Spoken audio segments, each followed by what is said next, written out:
जय हिंद, जय भारत, वंदे मातरम। उत्तर प्रदेश बेसिक शिक्षा विभाग में बड़े परिवर्तन। जानिए अब स्कूलों के खुलने पर किन किन नियमों और समय सारणी का करना होगा पालन। तो बहुत ही महत्वपूर्ण ये वीडियो है, आइए इसके बारे में विस्तृत जानकारी। उत्तर प्रदेश बेसिक शिक्षा विभाग में बड़े परिवर्तन है। मुख्य परिवर्तन निम्न है। पहला परिवर्तन आप देखेंगे कि विद्यालय का समय, इसके दो भाग हैं। पहला है कि 1 अप्रैल से 30 सितंबर तक प्रातः 8 से दोपहर 2 बजे तक। मध्य अवकाश मिड डे मील समय जो है प्रातः 10:15 से 11:15 बजे तक। दूसरा इसका पाठ जानेंगे कि 1 अक्टूबर से 31 मार्च प्रातः 9 बजे से दोपहर 3 बजे। यहाँ आपको परिवर्तन दिखेगा 3 बजे तक।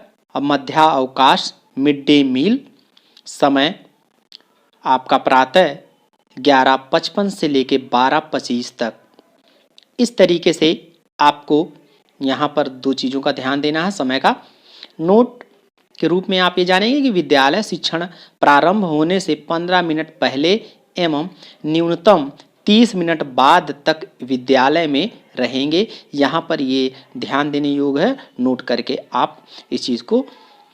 अगला जो पॉइंट आप जानेंगे, शीतकालीन एवं ग्रीष्मकालीन अवकाश की यहाँ पर बात की जाएगी। इसके भी 3 भाग हैं। शीतकालीन अवकाश 31 दिसंबर से लेके 14 जनवरी तक चलेगा। ग्रीष्मकालीन अवकाश आपका 20 मई से लेके 15 जून तक। तीसरा पार्ट जो इसका सी है, नए सत्र का आरंभ जो है 16 जून से। इस तरीके से उत्तर प्रदेश बेसिक शिक्षा परिषद से संबंधित ये जानकारी हासिल कर रहे हैं। नोट करके आप यहाँ पर ध्यान देंगे कि अवकाश तालिका से भिन्न कोई भी लोकल अवकाश स्वीकृत करने का अधिकार जिलाधिकारी महोदय के अतिरिक्त अन्य किसी के पास नहीं होगा। तीसरा पॉइंट जो इसमें ध्यान देंगे, समय सारणी में प्रत्येक कालांश 40 मिनट का होगा एवं साल में न्यूनतम 240 शिक्षण दिवस होंगे। चौथा पॉइंट, अभिलेख रजिस्टरों पंजिकाओं की संख्या 40 से कम करके अब 14 कर दी गई है। आइए इनके बारे में देखते हैं कि ये 14 कौन कौन से हैं। पहला है शिक्षक डायरी, दूसरा उपस्थिति पंजिका, तीसरा प्रवेश पंजिका, चौथा कक्षावार छात्र उपस्थिति पंजिका, पांचवा एमडीएम पंजिका, छठा समेकित निःशुल्क सामग्री वितरण पंजिका, सातवां स्टॉक पंजिका, आठवां आय व्यय पंजिका, नौवां चेक इशू पंजिका बजटवार, 10वां बैठक पंजिका, 11वां निरीक्षण पंजिका, 12वां पत्र व्यवहार पंजिका, 13वां बाल गणना पंजिका और 14वां पुस्तकालय खेलकूद पंजिका। इस तरीके से आपको 14 इन रजिस्टरों के बारे में भी याद रखना है, ध्यान रखना है। पांचवा जो पॉइंट में आप जानेंगे, कुछ ध्यान देने योग्य मुख्य बिंदु के बारे में यहाँ पर हम डिस्कस करेंगे। इसमें पहला भाग को जानेंगे कि विद्यालय प्रत्येक 2 सप्ताह में इंटरनल टेस्ट लिया करेंगे, जिसके आधार पर उपचारात्मक शिक्षण किया जाएगा। दूसरा इसका कि शिक्षक अपने अवकाश या अन्य किसी कार्य हेतु विद्यालय अवधि में विद्यालय नहीं छोड़ेंगे। किसी अवकाश या समस्या की स्थिति में मानव संपदा पोर्टल का प्रयोग करना सुनिश्चित किया जाएगा। तीसरा इसका कि शिक्षक किसी भी गैर शैक्षणिक कार्य, रैली, फेरी, बैंक आदि के कार्य को विद्यालय समय में नहीं कर सकेंगे। चौथा इसका है कि विद्यालय मरम्मत, रंगाई, पुताई का कार्य या तो अवकाश में कराया जाएगा अथवा स्कूल समय के पश्चात।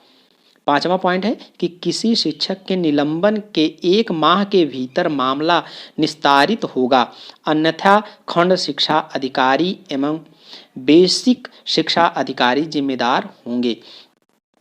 छठा पॉइंट, किसी भी विभागीय कार्यालय द्वारा किसी शिक्षक को ना तो संबद्ध किया जाएगा, ना ही किसी कार्य के लिए अध्यापक को विद्यालय समय में बुलाया जा सकेगा।